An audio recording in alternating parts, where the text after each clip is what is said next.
आपली आता आपली गणपतीची तर शॉपिंग झालेली आहे. मग आता गणपतीच्या नैवेद्याचं मोदकांचं काय करायचं? टेन्शन क्यों लेने का. गावातलं चवदार आणि स्वच्छतेचं मी असलेलं एक दुकान आहे, दाखवते मी तुला. चला तर जाऊया. अगदी समोर आहे.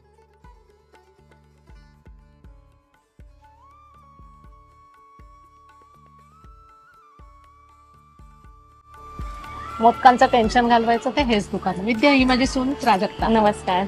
बेंगलोरला असते, आली आहे आणि आम्हाला द्यायची मोदकांची ऑर्डर. तुमच्या मोदकांची साईज कशी असते? चांगली व्यवस्थित मोठी असते तर ओके. संकष्टीला मोदकांचे भरपूर ओके. जवळजवळ 1000-2000 अवधूत आपले मोदक जातात. आणि गुळाचे असतात ना? याचे. ना काही प्रश्नच नाही. तुम्हाला दाखवतो. आजच आमच्याकडे ऑर्डर होती पूजेची. ओके. मोदकांची ऑर्डर आहे त्याच्याकडे. अरे वा. आज ऑर्डर होती बरं झालं. अरे वा, हे आमचं मोदक. फारच छान.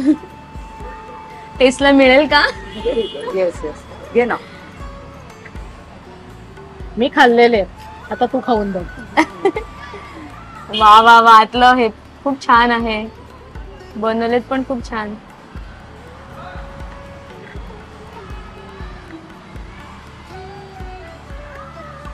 खा खा. बाप्पाला आवडतो मोदकांचा स्वाद, आणि स्वाद म्हटलं की फक्त स्वादाट.